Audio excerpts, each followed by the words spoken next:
Nakikita ko talaga kung may utang na loob ang isang provincial director o isang chief of police sa pumili sa kanya na makaupo, mahirapan talaga yan kung mabuti sana kung ang lahat ng politiko ay matino. Pero kung may mga politiko na sira ulo, talagang madadamay talaga ang pulis sa kalukuhan nito mga politiko na ito. Kaya mas maganda sana, wala na pakialam ang mga politiko dito sa pagpili ng pulis kung sino paupuin dyan sa pwesto na yan. Para walang utang na loob. But, parang mo sinabing suntukan tayo, Chief PNP ha, pero pupusasan ko yung isa mong kamay. Tapos tatakpan ko yung isa mong mata. Tapos lalagyan ko ng hollow block yung isa mong paa, no? Doesn't that show us then that medyo, kumbaga sa sabong, walang tari yung IAS as of now or kulang sa tari. I don't mean to make a comparison because I'm against gambling and cockfighting. But you know what I mean, na may joke sa amin sa Pateros paano mo alam kung may tanga sa sabungan?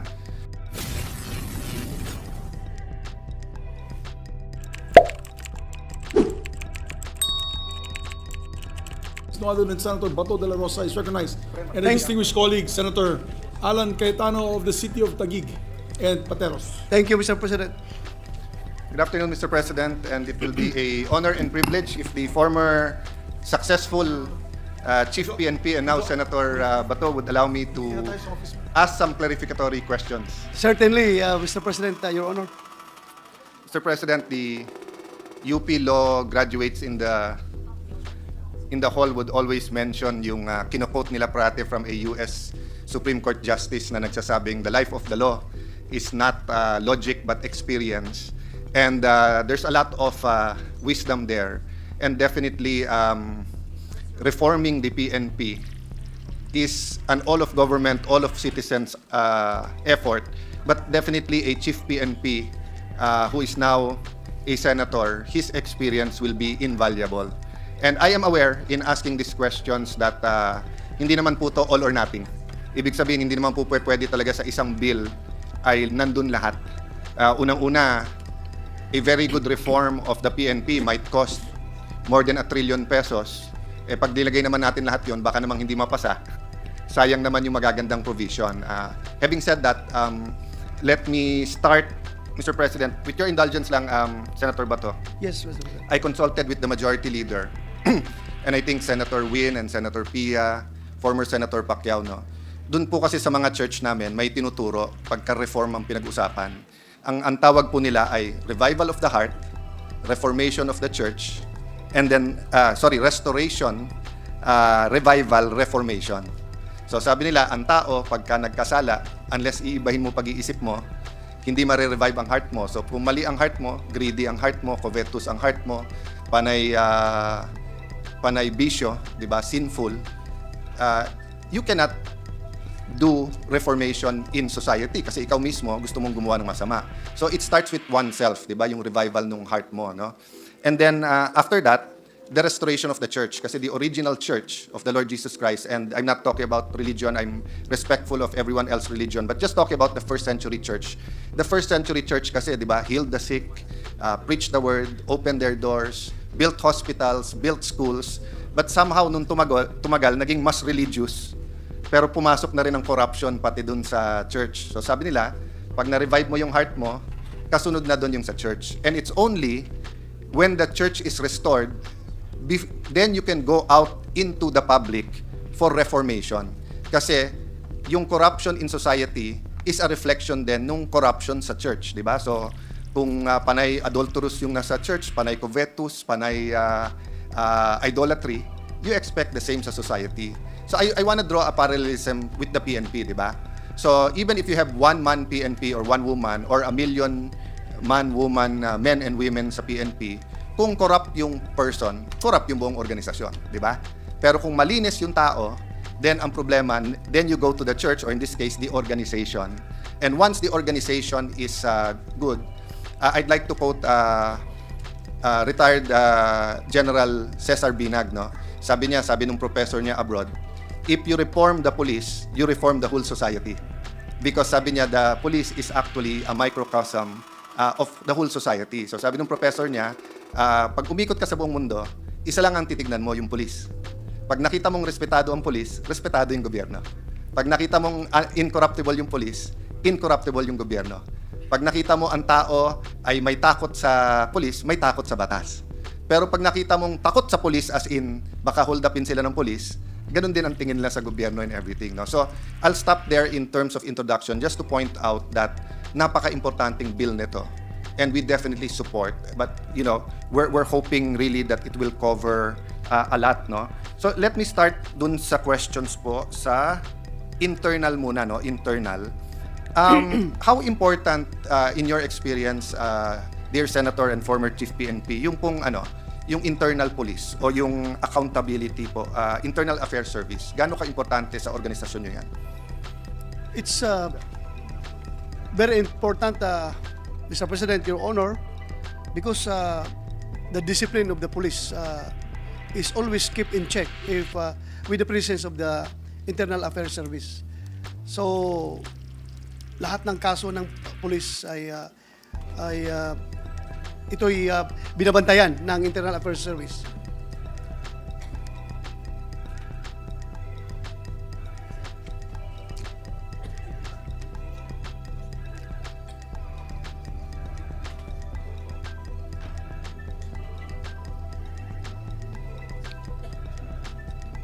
I apologize. Yes, sir. I was consulting. I was drawing a parallel kasi between the COA to government and the internal affairs to PNP. the PNP. And I seem to remember that dati, hindi constitutional commission ang COA. But, okay. So in the 73, nasa constitution na. No? I don't know sa 1935 constitution. The point is, it's so important that it was made a constitutional provision kasi hindi pwedeng mawala. Meaning, the better the accountability, the better than the organization. Di ba? So, mas effective COA, mas effective cabinet. Mas effective COA, mas effective Senado. Mas effective COA, less corruption DPWH. Mas effective COA, less corruption DepEd, etc. So, in the proposed bill in the committee report, meron po bang strengthening ng internal affairs service? In this proposed bill, Mr. President, the Internal Affairs Service remains as is, Mr. President. But how would you describe the present? And I know it will be difficult because this is an organization you love. Yes. But minsan yun naman ang maganda po na former kayo, di ba? So if you ask me, for example, to describe the DFA, I may say some things that are painful. I may also criticize myself. But yun ang maganda na former. Galing ka doon. So in your both experience and analysis po ngayon, ano ang weaknesses, for example, ng internal affairs ngayon? Right now, Mr. President, I can see any weakness in the Internal Affairs Service as long as the people who are assigned with the Internal Affairs Service are really vetted properly. They are true to their mandate, and they committed themselves pagdating sa kanilang trabaho, Mr. President. Siguro kung ganun ang mga tao sa IAS, then I don't see any reason why mag-proliferate itong mga existence of Escalawag policemen, Mr. President. Well, Mr. President, I understand and I support you. Good people will give you good results. But remember, there are two problems. Good people and the system. So even if you put clean fish in the Pasig River, dudumi din. So meaning, for example, Mr. President, more or less, and nandiyan naman po ang technical ng PNP, how much of the total budget ng PNP goes to the IAS? More or less lang po. 1%, 5%, 3%.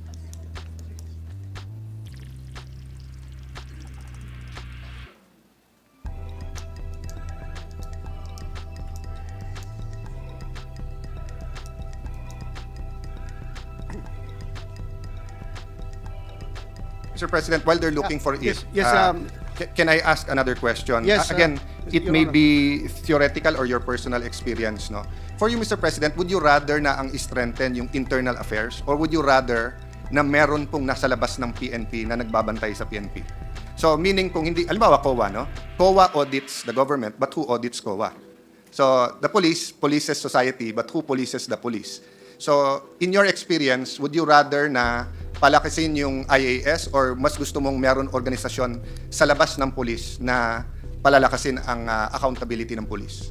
It's better, Mr. President, that we strengthen the IAS. Yeah, so internal pa rin po. Oo. Yes, internal. Would you be aware, Mr. President, because I know as Chief PNP, marami kayong conferences with with Interpol and with other Chief PNPs around the world. Ano po ba ang best practice, for example? No, I mean, I don't know how true or hindi. I know Hollywood is quite studious in coming up with movies that depict their police. But let me refer to you. There's a series about anti-corruption on the London police, di ba? I don't know if you watch that, no? And every part of the organization of the London police, meron silang AC, anti-corruption unit, AC1, AC2, AC3, etc. No? And it showed the complexity of how a police will police the police. Meaning hindi madali kasi nagkakaasaran din or nagkakataguan din ng data kasi kung ongoing investigation, baka tamaan. O kaya hindi na pro-promote yung nasa IAS kasi nga naaasar yung, halimbawa, inimbestigahan niya yung isang general and yung general na yun naging chief PNP, hindi siya i-promote kasi inimbestigahan siya noon. So, I was wondering, and I think the minority leader shares because I asked him ano bang proposal natin sa IAS? Pareho kami ng sagot na ano nga ba ang best practice? Would you be aware or na-discuss nyo ba yon sa mga conference nyo? Actually, Mr. President, the present setup of our internal affairs system is patterned after the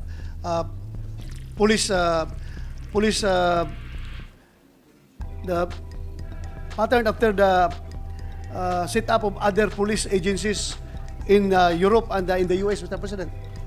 Well, Mr. President, hindi ko po minamaliit, hindi ko po krinikriticize. But titingnan ko lang halimbawa po yung committee nyo the last year and a half.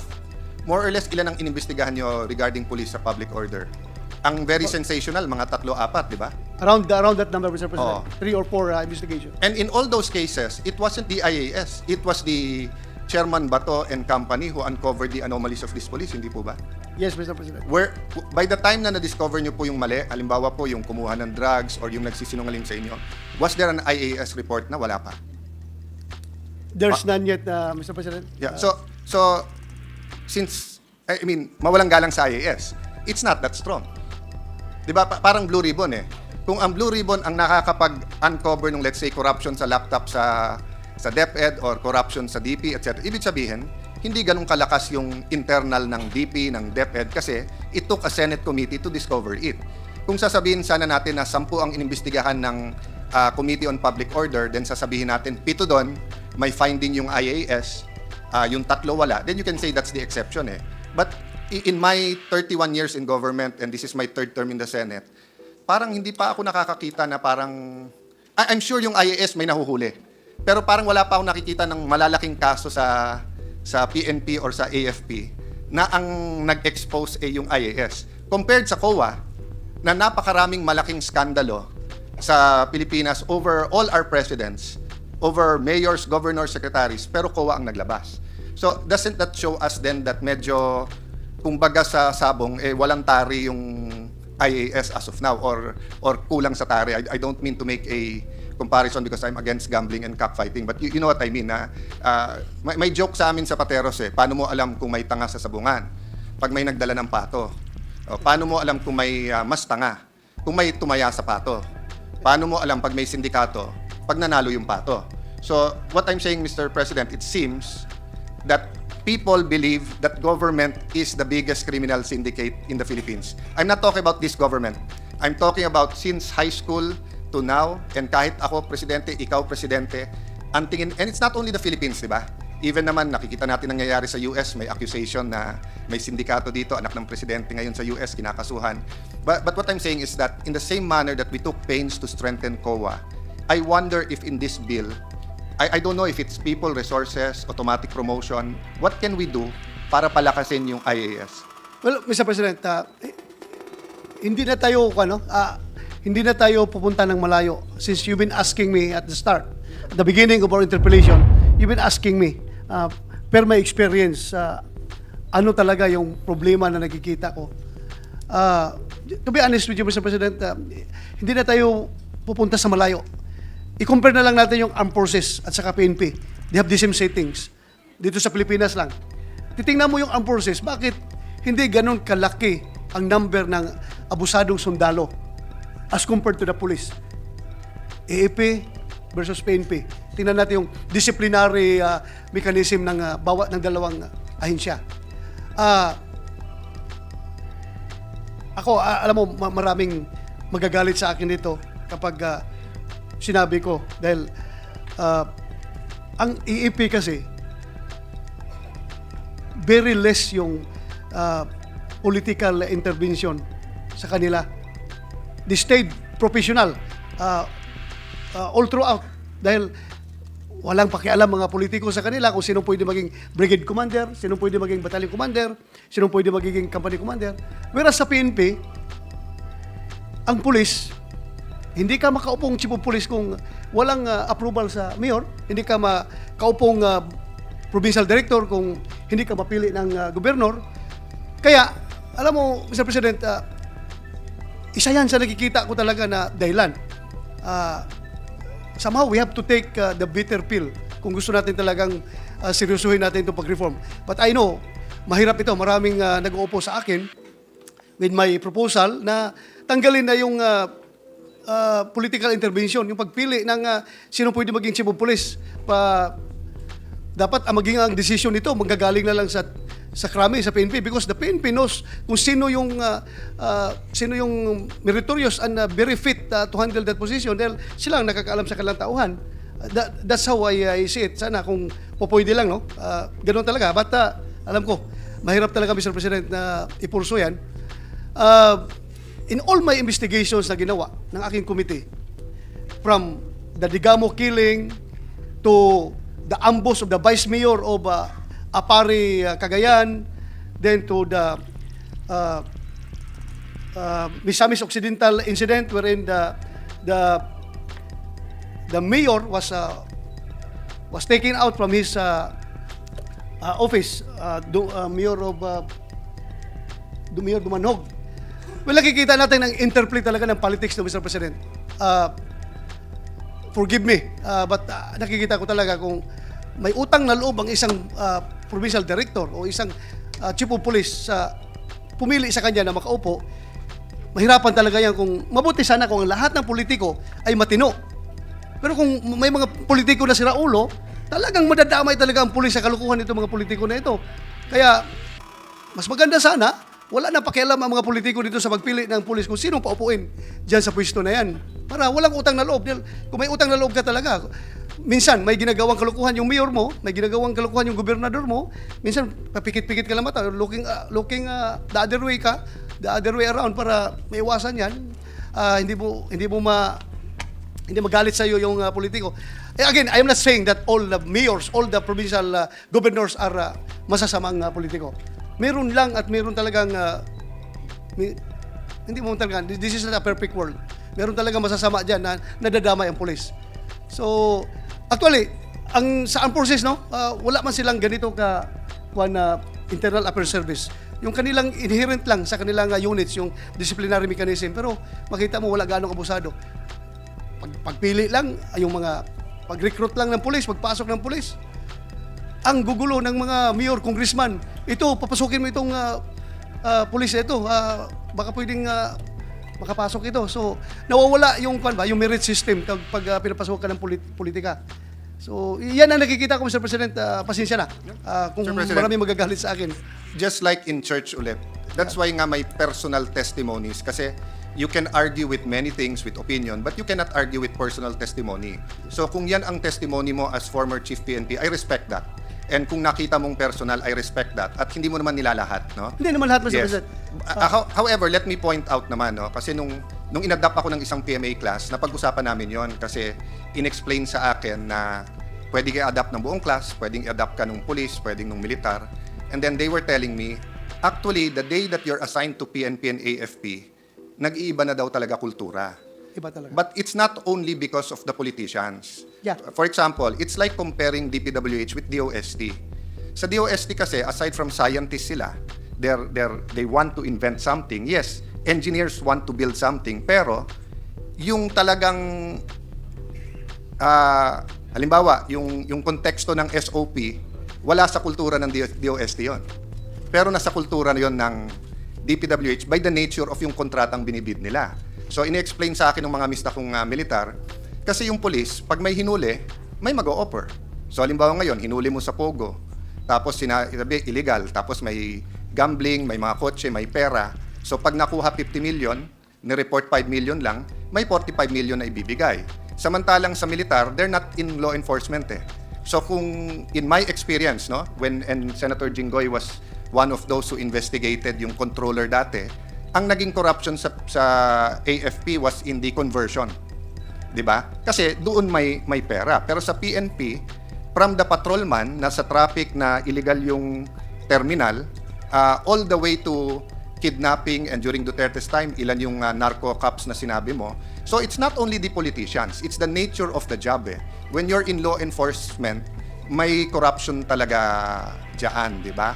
Yes, Mr. President, I 100% agree with you. Okay. The nature of job of the policeman. Then just the Andyan other talaga- side of the coin, ha? Yes, yes, Kasi ikaw nag-imbestiga nun, so I honor that, Mr. President. I honor you, Senator Bato. But the other side of the coin, ito actual experience din. So when Lani became mayor, nakiusap, wag munang palitan yung chief PNP. Wag muna palitan yung PNP.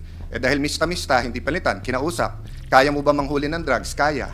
Wala namang hinuli. Pagpalit na pagpalit, hinuli. Ang hinuli, pamangking buo ng isang Supreme Court Justice, pinsan buo ng dating mayor. May tumawag sa pulis. Pag hindi mo pinakawalan yan in 20 days, marirelieve ka. In 20 days, nirelieve siya ng Southern Police. Tinawagan ko yung head ng Southern Police. Bakit mo nire-relieve yung humuli? Sir, hindi, prinopromote. So sabi ko, saan mo prinopromote? Hindi makasagot. So sabi ko, pare-pareho tayong hindi pinanganak kahapon. Umamin, sir, grabe ang pressure sa akin. So makikita mo, yung pressure, yung political, hindi nanggaling sa politiko, ha? So if that mayor, which happens to be my wife, was not given the chance to change her PNP, walang nangyari sa droga.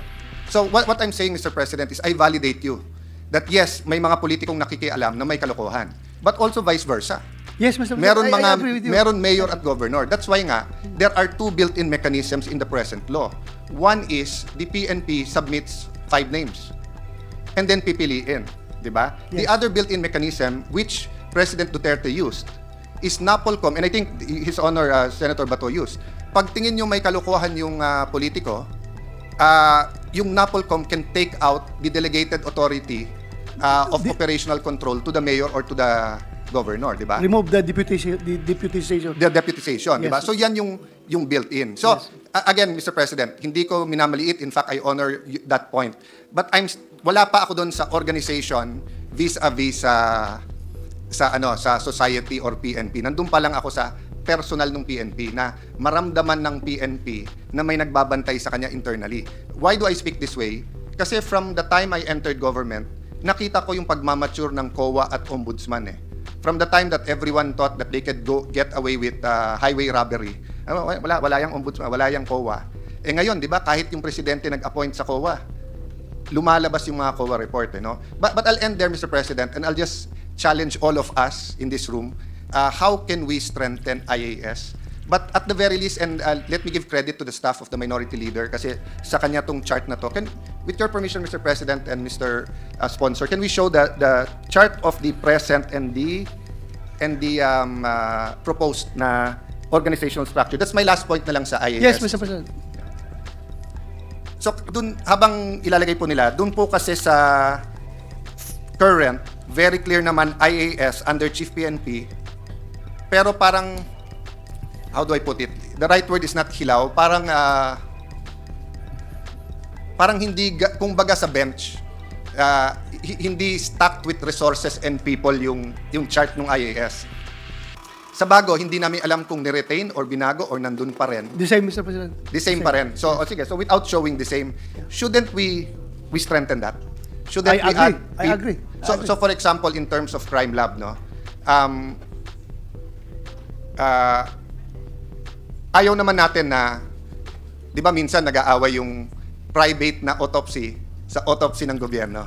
But di ba minsan, pag iniimbestigahan mo ay high level na general, di ba? By the way, Mr. President, this and the former chief PNP and my good friend, the good senator who I know will be re-elected because of these many, many laws. This strengthening of IAS will also protect policemen. Yes, Mr. Why do I President. say that? Kasi marami pong matitinong pulis na pag nanghuli, babalik ta rin pa sila. Di ba ho? Yes, Mr. President. So pag malakas yung IAS mo at naimbestigahan niya, so I'll not mention it but I'm monitoring a certain case ngayon na ni-raid, tapos may nakuha daw na pera, may nakuha daw ng mga prostitute na pogo, hindi daw kinuha ng DSWD, pinakawalan daw kasi traffic daw sila, and then yung pera sinole, pero may isang general na pinagbintangan. And according to the general, baliktad. Siya yung nagsabing ipasok nyo sa ebidensya na kinuha yung pera. No? So, my point is, pag malakas yung IAS, protection din sa inyo yon. Kasi I could imagine a chief PNP ba to na hindi ganun kalakas ang suporta ng presidente tapos nagkaskandalo, imbis na panindigan ka, ilaglag ka. But with a strong IAS that will show, sir, hindi lang conclusion ha, you know, all the evidence na sir, hindi ha, binabaliktad ni, or for example, no, in that particular case that I'm mentioning, may mga congressmen daw na tumawag para tumulong dun sa Pogo. Pero parang hindi lumalabas sa investigasyon. Your point exactly. Yes, Mukhang Mr. may President. politika, di ba?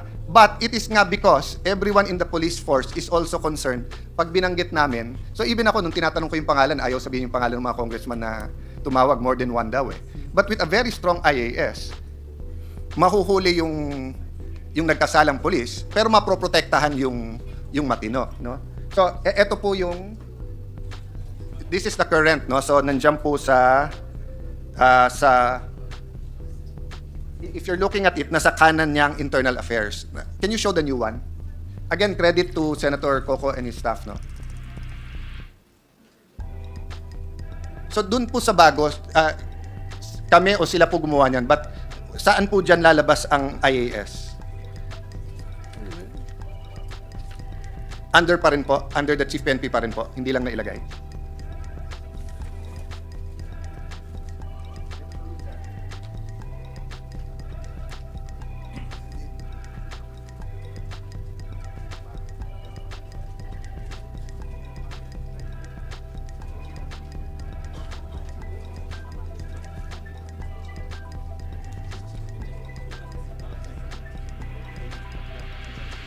So for the record, just because the cameras cannot read lips, I showed Senator Bato, our good chairperson and sponsor, what is showed in the screen, and he said hindi lang na-mention pero ganun pa rin yung organizational structure. Tama? Yes, correct, Mr. President.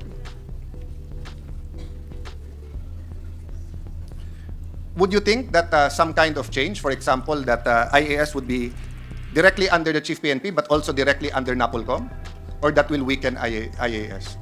You don't have to answer it now, Mr. Yes. Chair. You can study it. But ang point ko po, kung hindi siya ganun kalakas ngayon, and we will just pass the same, dapat palakasin natin. Yes, Mr. President, I agree with you. And one way of reinforcing the IAS, Mr. President, is we have to attract more quality officers towards IAS. Yung mga magagaling na matitino na mga snappy, dapat pupunta yan sa IAS. Kasi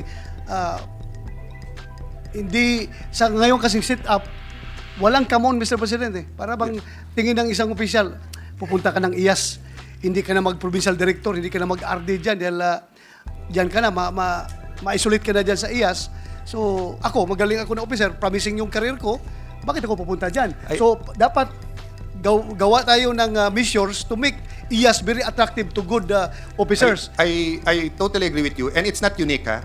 You know, as former Speaker of the House of Representatives, walang gusto mag-ethics committee. Tama ka, Mr. President. Diba? Kasi walang gusto na maging pulis ng kasama. Yes, Mr. Diba? President. Kabaliktaran ng peer pressure to eh. Kung yung peer pressure ay parang napipilitan ka sumama, eto, the nature of your job is to be suspicious ng mga kasama mo. And if you're suspicious ng mga kasama mo, they're suspicious to you pabalik. So, Mr. President, whether it's in the final committee report as with your committee amendments or in the BICAM, may I ask that, you recommend, no, whether promotion is faster there or whether there's more resources? Or maybe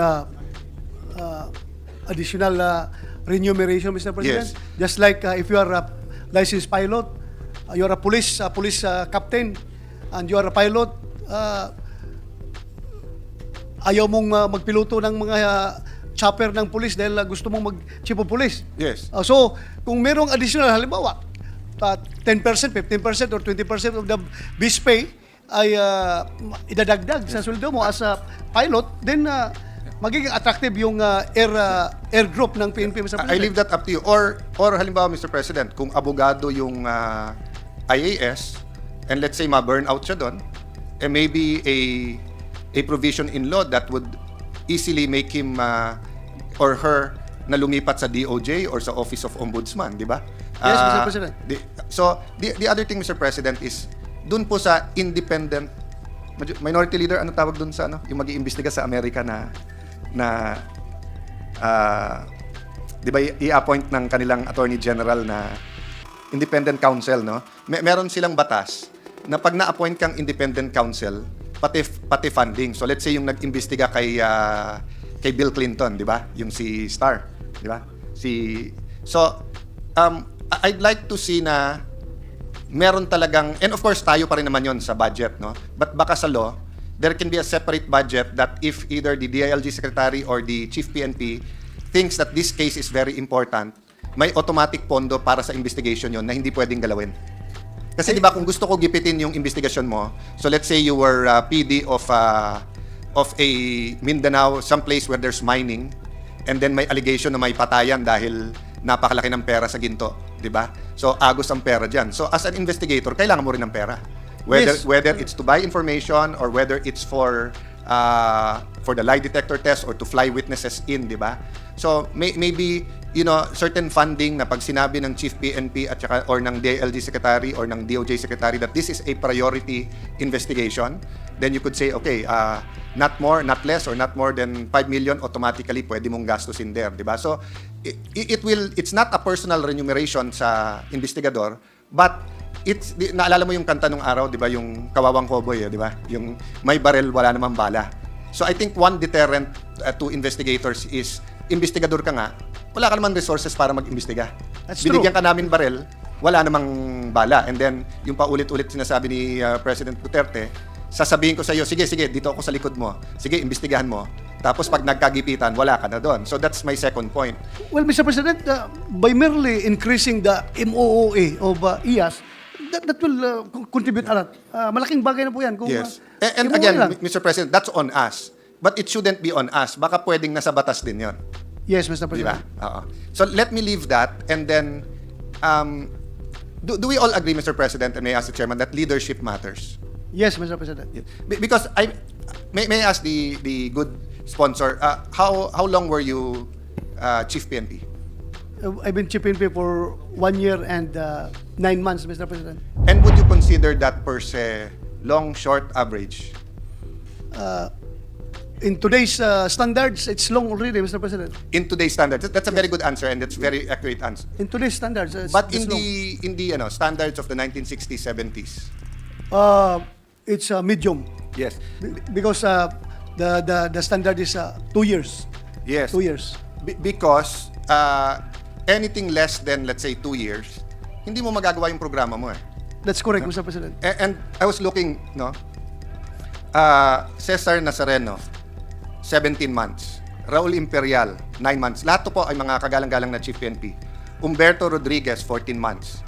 Ricardo Sarmiento, 41 months. Santiago Alino, 7 months. Roberto Lastimoso, 11 months. Edmundo La Rosa, but OIC po siya, 5 months. Panfilo Lacson, 14 months. Leandro Mendoza, 12 months. Hermogenes Ebdane, 29 months. Edgar Adlipay, 7 months. Arturo Lumibaw, 16 months. Oscar Calderon, 15 months. Avelino Rason, 11 months. Jesus Versosa, 24 months. Attorney Raul Bacalzo, PhD, 12 months. Nicanor Bartolome, 15 months. Alan Purisima, 26 months. Leonardo Espina, 5 months. Ricardo Marquez, 11 months. Ronaldo Bato de la Rosa, now Senator, 21 months. Oscar Albayalde, 18 months.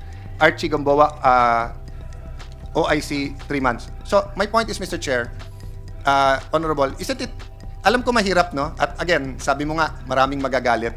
Pero minsan po, maraming magagalit, pero mas maraming matutuwa kasi tama eh.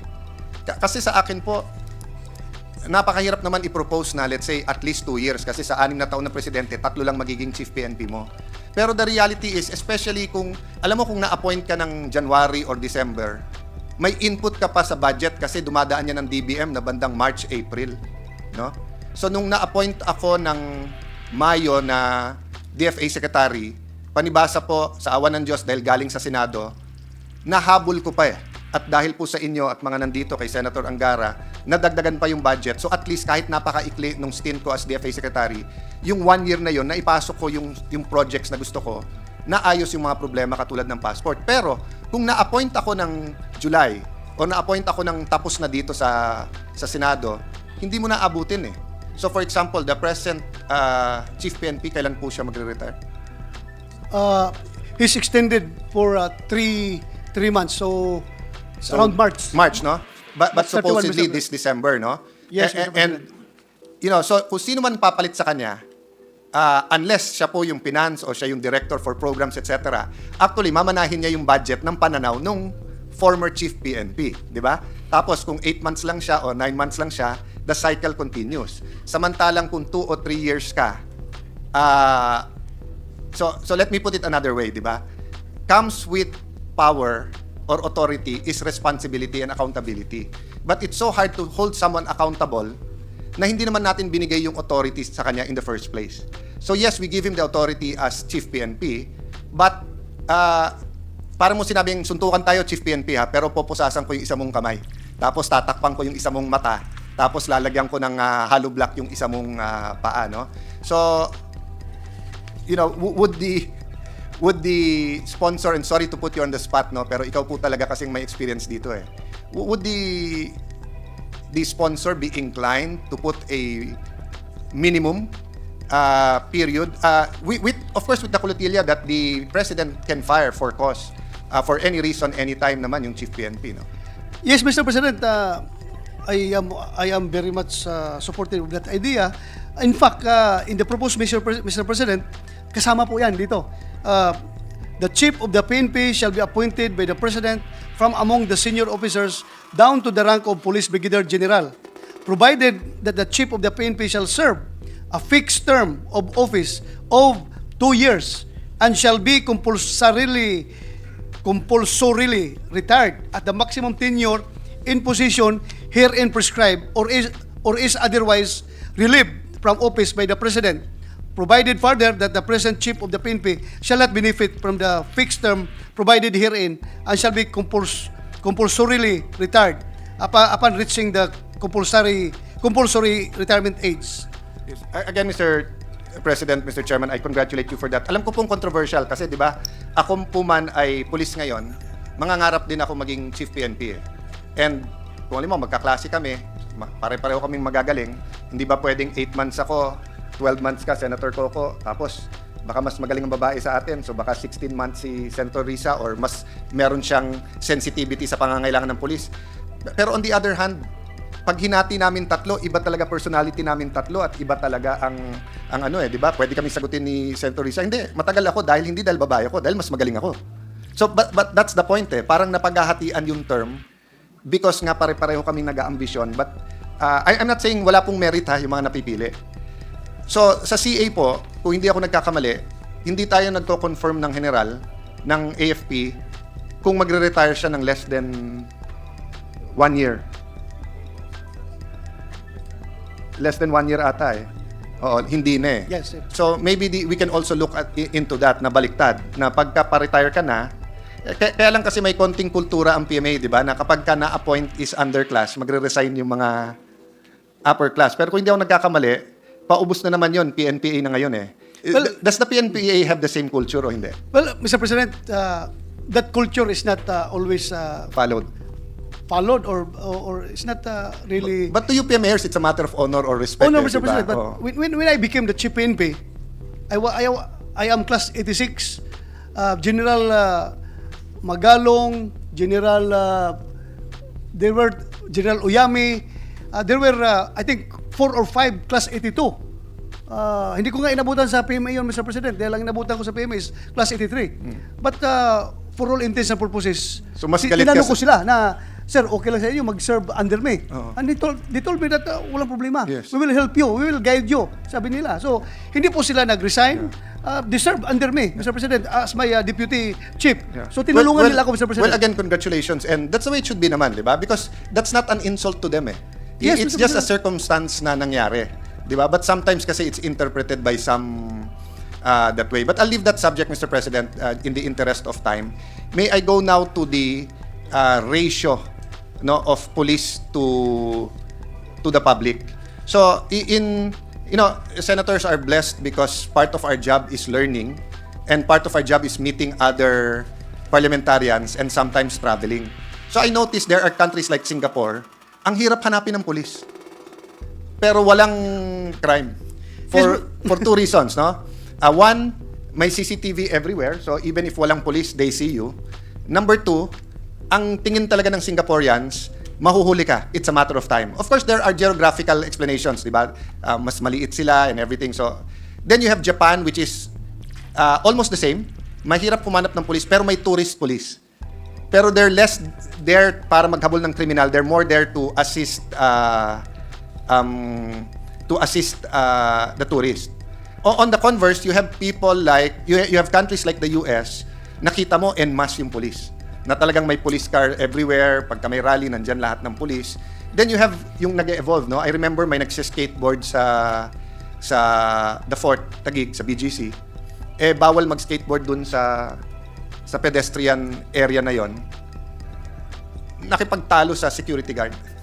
Long story short, naging rowdy, gusto makipagsuntukan, dumating yung ibang security guard, kinuha.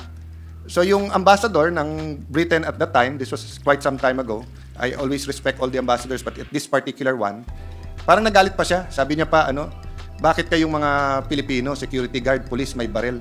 Kami sa UK, nagpapatrol, wala. Okay? Less than 2 years later, the series of terrorism, nag-arma na rin sila. So, at that time, gusto kong balikan yung ambassador na yon na wala na sa Pilipinas to tell him na, sir, cultures are different and times change eh.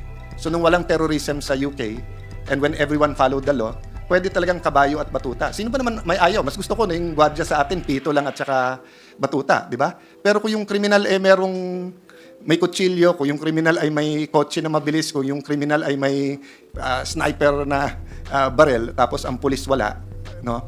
So, the point I'm making, Mr. President, is in your view and your experience, which of the two types is mas akma sa Pilipinas? Should we spend heavily in technology and be like the UK na may Big Brother na everywhere merong CCTV and we have less police presence? Or tingin mo sa kultura ng Pinoy, dapat nakakalat talaga at may mga naka-uniforme everywhere? I think, Mr. President, Your Honor, it should be a combination of both. So somewhere in between. Somewhere in between. Yeah, I mean, in one of the ASEANAPOL conferences, I met the chief of police of Singapore, and I told him, why can I rarely see a policeman walking the beat in your city? And he told me that because we invest more in technology. Maybe you cannot see a policeman right now, but there are policemen monitoring all the CCTVs around. And if you commit a crime, you will just you will be surprised that policeman will just arrive anytime. And the certainty, Mr. President, na mahuhuli ka. Yes, Kasi, Mr. President. di ba mahilig tayo minsan, whether Grab, Uber, Angkas, or taxi na, boss, pahintay sandali. So I tried that once, long time ago sa taxi sa Singapore. Sabi ko, I'll just get something sa lobby, can you wait? Said no. Like, I'll give you extra. No. Then na-curious lang ako. So sabi ko, do you mind to explain why? Sabi niya, no waiting, fine $200 Singapore. There's a camera. So even if you give me $100, lugi pa daw siya ng $100, no? Hindi pa kasama ang kwan doon, Mr. President. Yung caning. Yung Oo. papaluin ka. So it's the certainty na mahuhuli in combination with yung penalty masakit sa kanya. Yes, Mr. President. So sa atin kasi sanay tayo na parang kulong yan 1 year. Ayaw sumunod. So gawin natin 5 years. Pero wala rin nangyayari. Kaya nga pagdating for example sa perjury, kaya marami nagsisinungaling sa hearing sa Senado kasi naniniwala sila na kahit umalis sila dito, 'di ba? Hindi sila makakasuhan, 'di ba? But in fairness, Mr. President, in the recent hearings that we had, Marami tayong kinontempt na lying. That's precisely, Yes. no? Maraming laing in two places in the Senate. Sa canteen when they serve laing, dahil maraming Bicolano dito, and in the committee hearings. Okay? I agree with you. The difference is this, yung contempt po is temporary, Yes. and we have to catch them.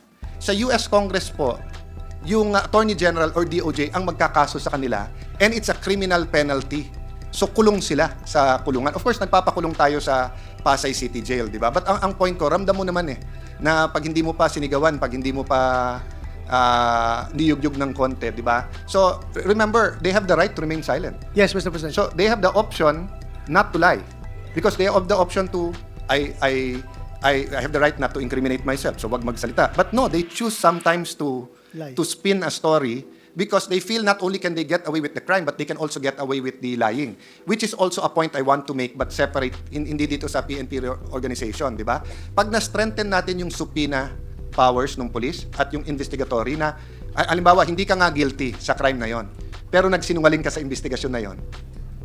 Di ba? So halimbawa may inimbestigahang kidnapping or robbery tapos sinabing nakita mo ba yung dinukot na yon? No sir, hindi ko nakita. Tapos may napakita kang CCTV, nakatingin kang ganyan, nandyan sa harap mo kinuha, kitang-kita mo, inaagaw yung bata, sinakay sa van, di ba? So right now, siguro obstruction of justice yon, di ba? But you know, it's not automatic, it's hard to do. Mag-a-attend pa rin ng yung witnesses. So, you know, I can go on and on as a lawyer. I'm preaching to the choir kasi yun ang frustration ng mga police, di ba? Nahuhuli nila, tapos minsan nauna pa sa kanila sa kalye yung hinuli nila. But to my point, so if you believe that it's in the middle, what is the present ratio prescribed by the present law and what is the actual ratio? Disregard muna natin yung bagong batas. So sa old law, it's 1 to 3,000 ba? 1 to 1:500, Mr. 1 to President. 500. And ano yung present ratio? Ilan ba ang police natin ngayon? Malapit nating ma-match yung ideal ratio, Mr. President, because the current police to population ratio is 1:525. So malapit na tayo sa ideal police to population ratio. Yes, Mr. President. But that statistic could be a little bit deceptive because that includes my reading yung 1:500 yung in the field. Para nga kita mo, hindi yung mga nasa opisina or nagsa-security or mga attaché and everything. So, would it be a good amendment na ang gawin natin ratio is 1 to 500 but the 500 will refer to policemen actually On the streets. actually in the field or kung ano man ang tamang term? Yes, correct. Correct, Mr. President. I agree with you, Mr. President. Yeah. So no illusion, Mr. President, na kailangan ng budget yan. But it didn't stop us in the old law to say 1:500 kahit na alam natin kulang pa ang pera. When this law was passed, magkano budget ng Pilipinas? Parang 250 billion. Tapos kalahati lang ang sweldo ng police o 1/3, di ba? With the salary standardization, with yung ginawa po natin lahat to God's grace nung panahon ni President Duterte na doblehin, mas mahal na ngayon. But I think it's just like the teachers Sasabihin nila 1:40 pero actually it's 50 students and then 3 shift and then may administrative job yung isa. So may you consider that, Mr. Chairman, Mr. President, na let's keep it at 1:500 but we're referring to one in the field for every 500 Filipinos, diba? Or 500 population, so that includes foreigners.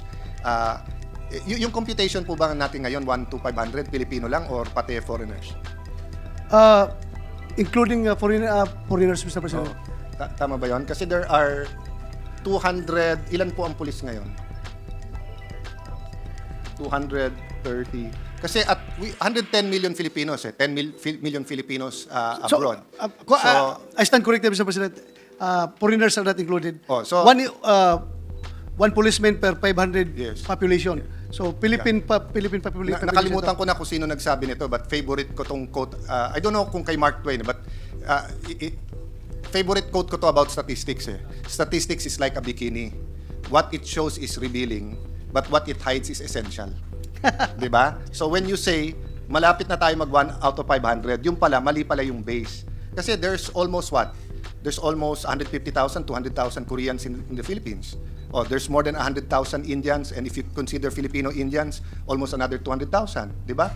At in 1 year, there is 1 million Japanese and 1 million Korean tourists. almost 1 million Chinese, di ba? So pag sinama mo lahat to, bababa yung ratio. Ang intention o spirit ng law, yung sa kalye, na every 500 na tao makita mo, may kita mong isang pulis kasi deterrent siya. Pag nakita mo yung uniforme, nakita mo forma, nakita mo yung tsapa niya, nakita mo yung police car, di ba? Which goes to my last point regarding this. Shouldn't we also have other symbols of visibility? For example, police cars, vehicles, or outpost. Kasi, di ba, let's say you talk about tourist areas, you talk about Greenbelt in Makati, you talk about Mega Mall in Mandaluyong and sa yung shopping center sa Green Hills, you talk about BGC Fort Taguig, di ba? Kung makikita mo na may 2 pulis, 3 pulis, 4 na pulis sa harap ng market, may 4 na pulis sa SM Ora, pero pag nakita mo na may police station doon, or makita mong may 5 police car, or parang di ba sa sunog, hindi naman parating may sunog, pero pag nakita mong ang gaganda ng fire trucks at nandun, it gives you confidence na pag may nangyari, nandiyan ka agad yan. Yes, diba? Mr. President. So, I know this is more symbolic and it's more, what's the right word, no? It's more confidence building. But I think it's part of the reform. It will help the PNP sa visibility kung makita. So look at the Senate, di ba? Pag tumingin ka sa likod, meron page na maganda forma. Pag nakita mo dyan, may page. Pag punta ka sa likod, may page. So the senators feels that kahit anong mangyari dito, actually outnumbered sila eh. Kung susugurin tayo ng lahat ng mga nandito, di ba? Wala namang baril yung mga page and 24 tayo, they cannot help all of us at the same time. But seeing them there anytime, naka-break tayo, naka-jump pa rin, di ba, gives us the confidence na alagang-alaga kami dito sa session hall. No? So, may I propose also that we somehow put in the law, di ba, that there should be conscious effort, budget, resources for symbols and visibility of the PNP all around the country, whether it be ports, seaports, airports, tourism places, mga liblib na lugar, di ba? Of course, you have checkpoints, pero yung checkpoints minsan both positive and negative, di ba? Yes, Mr. President. I am willing to accept any amendment to that effect, Mr. President. Yes. Actually, Mr. President, dahil mas alam mo naman yan at ng staff mo at ng mga kabaro mo sa PNP, di ba? I mean, I'm more than willing to craft it, Yes. but what I'm avoiding lang is that it all falls down to budget, and then pag budget period, iba priority natin, di ba? Yes. So total magre-reform na rin tayo. Again, can I quote one more time? No, I've been working lately with General Cesar Binag and yung Bless Our Cups, and there are other organizations, di ba, of different groups in the PNP. Ang ganda po ng kanilang philosophy. Sabi nila, if you minister to the family nung PNP member, no, nare-reform yung person, nare-reform yung buong PNP. So in fact, Senator Pia, myself, Mayor Lani, and we'd like to invite you, Senator Bato, on the 19th, we're going to sponsor 3,000 members of the PNP family sa NCRPO sa Camp Bagundiwa. I live just behind. We're going to put mga inflatables, tapos mga pagkain, ganyan. Kasi sabi nga nila, pagka yung mga anak, bilib sa nanay o tatay, pag yung mga anak nakita yung kampo, nakita ng mga anak na hindi naman yung pulis parati sumasaludo sa senador o sa congressman, mayor, pero yung mayor, congressman, senador sumasaludo pabalik sa pulis. You know, it inspires, di ba, the reform, and it also of course reminds all of us that in the end, di ba, what are we doing this for God and for our family. Pero pagka sira ang pamilya ng pulis or maraming pamilya ang pulis, same mga sa politiko, di ba, apektado. So I was wondering, is there something we can put in the law, di ba, is it, I don't know if it's housing, whatever, or ganyan, that, you know, strengthens encourages the policeman to stay in the police force because he will be able to provide for his family if he stays in that police force. Yes, Mr. President, I agree with you. And I would like to thank you personally from the bottom of my heart for that undertaking that you're going to have on the 19th of December. Thank you for actually, that. I'd like to thank you dahil doon din namin sa police nakuha yung idea, di ba? Tumutulong din lang kami. But again, may I throw that to all of us, di ba? Sa US po, yung retirement fund mo, pwede mo ilagay sa Senator Ate Pia, what do you call that? 401k. So ibig sabihin yung hinuhulog mo sa SSS, pwede mo sabihin hindi ko ihuhulog diyan. Ihuhulog ko yan sa stocks. Pag tumaas, jackpot ka kasi mas malaki retirement mo, pag bumagsak mas maliit. Kung hindi ako nagkakamali, correct me if I'm wrong, ang isang pangarap ng pulis magkaroon ng sariling bahay. Yes, Mr. President. Ang problema, in the past, ang ginagawang bahay ng gobyerno para sa pulis, hindi mo talaga titirahan. At hindi mo mabebenta ng mahal. So what if part of your retirement pay can go or imamatch ng pag-ibig or whatever into housing? And for as long as you retire, hindi ka dishonorably discharged, di ba? So kung 20 years or 25 years ka na sa serbisyo, part of your retirement is going to the house. Pag nag-retire ngayon, halimbawa ho ang isang general, magkano ba nakukuha? Ano lang, ballpark? 5 million? Around that figure, Mr. President. For me, I receive 13 million. 13 million. Kasi Chief PNP. 4-star general. Yeah, okay. 4-star general, Chief PNP, 13 million. Ang 13 million po ngayon, wala si Senator Villar, tatanungin ko sana magkano ang per square meter sa mga subdivision ngayon. But would it be fair to say that in Metro Manila, pag subdivision, it's anywhere between 15,000 square meters to 15,000 per square meter to 100,000 per square meter kung ano. So, a 13 million peso one time for the highest sa police, no? I guess pag lower sa'yo, let's say pag 1-star, lalo pag colonel o major, baka kalahati yun, no? Mga 5 million. So, ang point ko, ang 5 million will be a comfortable but not that big a house. Not that big a lot. It'll probably be a studio kung condominium, and it will not be in a central business district, di ba? Yes, Mr. But if you're allowed, for example, to start putting your retirement there, and let's say after 5 years of good service, tatapatan ng Pag-ibig or ng GSIS or whatever yung loan, at makautang ka na ng 5 million pag nag-uumpisa ka, by the time you retire, yung 5 million mong bahay will probably be worth, ngayon kasi halos doble kung tama yung bili mong lugar. So kung at the 5th year makautang ka, if you retire after 20 years, yung 5 million mo naging 10, naging 20, yung 20 naging 40. I think you would have rather retired with a 50 million peso house rather than with 13 million peso cash. Di ba? And of course, again, that's your choice. That's not, I'm not imposing that every policeman would put it in housing. I'm saying, it might be a good example. Baka sabihin ng GSIS, Pag-ibig, hindi namin kaya sa lahat. Oh, but what did President Duterte tell us? Peace and order is fundamental. Unahin mo yung police, susunod yung iba. Diba? So may I put forward that proposal and just for your committee staff to think about it. What areas of being a police kasama po sa benefits ang mas-strengthen yung pamilya? Kasi yung pamilyang may sariling bahay, may security, may pinaglalaban, it will also prevent yung anomalya. Kasi pwede mong kulatilya diyan na kapag ka ikaw ay na-convict, 'di ba, of a crime in the performance of your duty, mafo-forfeit yung benefits mo, 'di ba? Yes, Mr. President. That's a very good idea, Mr. President. We will study that further.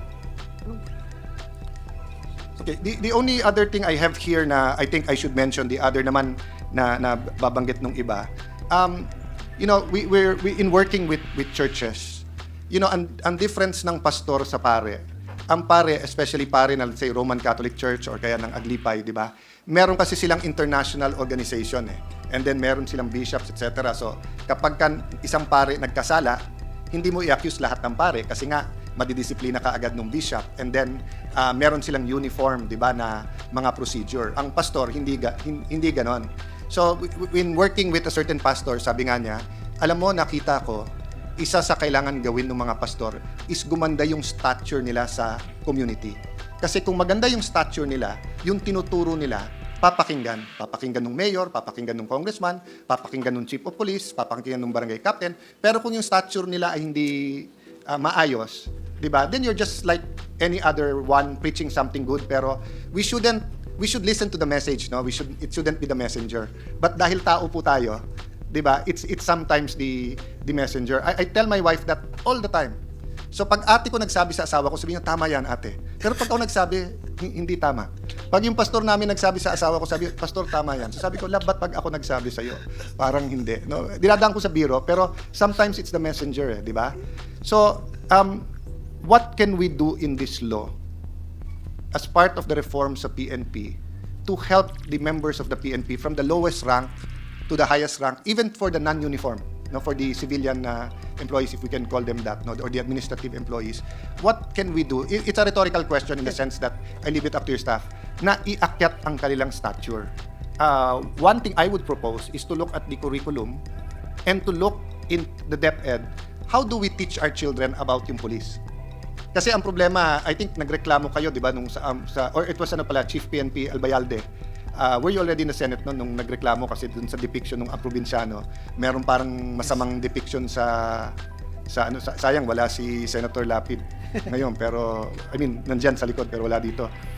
So, in Singapore, a main problem of Lee Kuan Yew was the racial harmony. And sabi niya, pagka ang armed forces at saka police, hindi natin mababalanse yung population. Ang problema natin pag may riot, madadamay, sino magsosolve, di ba? So meaning, kung yung armed forces at saka yung police nila, maganda yung ratio ng Singapore Chinese, Singapore Indians, ng Kristiyano, ng Buddhist, ng Hindu. Pagka nagka-riot, sila mismo magkakatulungan, di ba? Pero kapag yung police ay, halimbawa, walang Chinese Singaporean sa police, majority Chinese police, Chinese Singaporeans yung residents, magkakagulo. And when they took a survey, they found out that yung Chinese Singaporeans napakababa ng tingin nila sa police at ng militar. So ang ginawa ni Prime Minister Lee Kuan Yew, of course the great Prime Minister Lee Kuan Yew, he gave the assignment to DepEd.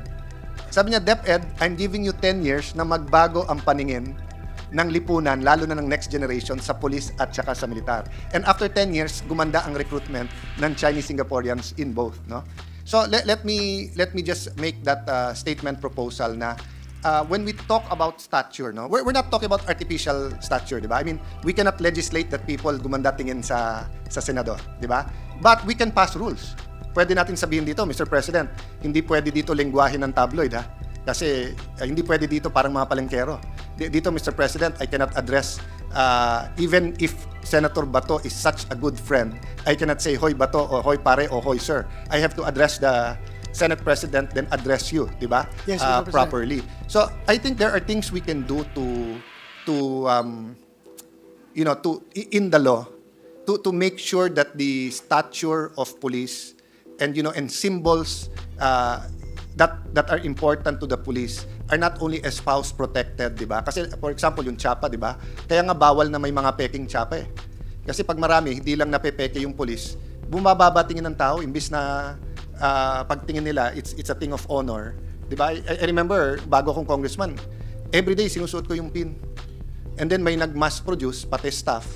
So, dun sa loob ng elevator, lahat na kami meron pin. I mean, okay lang ba, 'di ba? Or minsan naabuso, 'di ba? Nilalagay yung sticker House of Representatives o Senate sa kotse para hindi hulihin ng pulis. 'Di ba? So minsan naaabuso din eh. So, Mr. President, we are blessed because the sponsor is proposing this. Kumbaga yung hugot nito ay from personal experience, from a life of spending his career from the PMA to reaching being a 4-star general, and now even facing the consequences of some of his actions by being persecuted sometimes and attempted to be prosecuted sometimes. But having said that, I'd like to congratulate you for that. Marami pa akong gustong sabihin pero limited yung time, and the minority leader has precedence over this. But yun nga po, no, hindi natin maipapasok lahat sa batas, but ang tingin ko po kapag yung revival of the heart ng police, yung kanyang pamilya, yung kanyang stature, ay medyo napaganda natin. And then napaganda natin. Let me just summarize those 3 points. No? Yun nga po, yung stature ng police, sweldo, allowance, sasakyan, bahay, yung pamilya niya. And then number 2, yung accountability, di ba? Yung internal affairs, di ba? Then number 3, yun nga, yung kanyang career.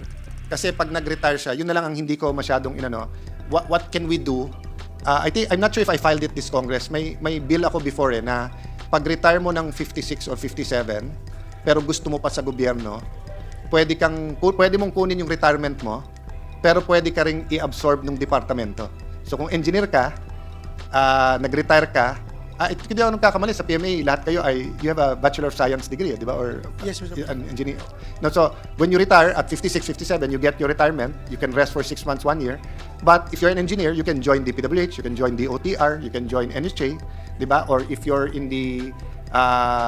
if you're a lawyer, you can join the DOJ or you can join Corporate Council, no? So, or if you want to go to the private, choice mo yon. No? Yes, But yun yung point ko, no? Na from the education, from PNPA, all the way to the years you're gonna spend to your retirement, dapat tignan natin to make sure, di ba, na ma-reform talaga. Because tama po yung teacher ni General Binag na makikita yung society pag nakita po yung sa police. And it's unfair for politicians to just blame the police because 51% of what the police are is what we... let me end with that. Kung anong ating itatanim, yan ang ating anihin. So kung sa batas na to, magtatanim tayo ng tamang resources, tamang batas, tamang proteksyon sa ating mga pulis, maganda din na anihin natin. Pero kung medyo kuripot po tayo sa batas na to sa ibibigay natin sa pulis, let's not expect na maganda din yung reform sa kanila. Sir President, Mr. Majority Leader, thank you for this opportunity. Senator Bato, again, my respect and thank you for your patience for these questions and these suggestions. Yes, Mr. President, I would like to thank also the good gentleman from Taguig for his very valuable inputs. Actually, kung mahaba pa rin sana ang time natin, I am willing to listen to your inputs the whole day, Mr. President. They are very valuable. Thank you. Thank you very much. So hanggang dito lang tayo mga tol. Maraming salamat sa panonood at patuloy na suporta. God bless you sa inyo lahat at hanggang sa muli. Paalam!